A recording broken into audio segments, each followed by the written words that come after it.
Hey Spintronics fans, are you ready to really toss these things? Let's do it. There are two schools of thought whenever you're tossing a double.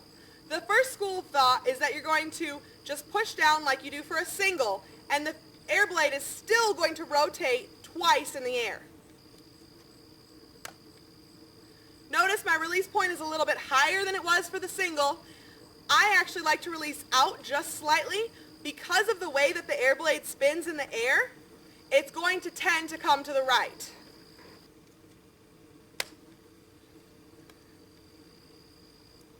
The second school of thought is that you want to do a quarter dip whenever you are getting ready to toss your double.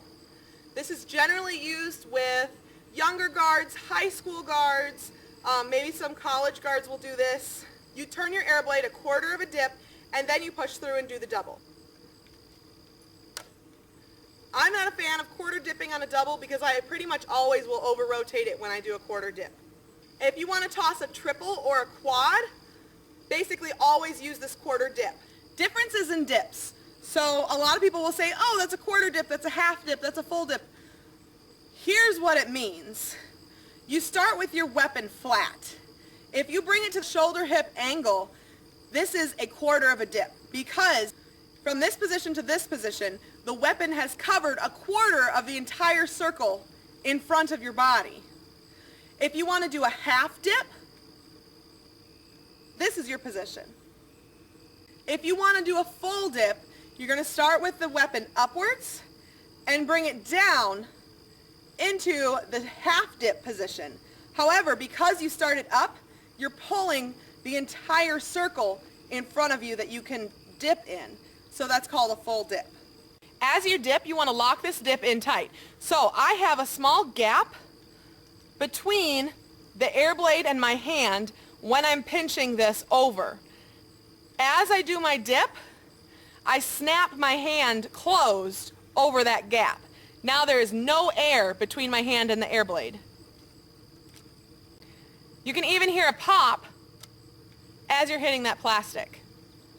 You also do not want to pull either of your hands in at the angle. You want to keep a nice flat prep. This will keep you from pitching your toss. In order to do a triple, you're going to do a quarter prep, you're going to toss, you're going to release at about chin height, you're going to catch on count 4. So the air blade will spin 3 times in the air, which is what makes it a triple, and you should catch on count 4. 5, 6, 7, 8, and 1, 2, 3, 4. If you want to do a quad, you're going to catch on count 5. If you want to do a 5, you're going to catch on count 6, and so on and so forth. I like to do my triples and my quads from this quarter dip position. For my 5s, I'll pull into a half dip. I used to be able to do 6 from a half dip. However, I'm kind of old now, so I tend to like to use the full dip to get my 6s. In order to do a 7, you definitely want to use a full dip.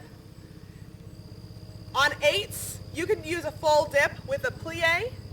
You can even use that on 6s and 7s if you have to, if you're just learning how to do them. You start from your left hand high position and you bring into the dip and plie at the same time. Use good plie technique. Don't stick your butt out.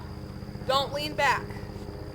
As long as your back is straight, you're going to get that out correctly. Your release point also goes up for each toss. My quad is going to be at about my nose. My 5 is about at the top of my head. My 6s are above my head.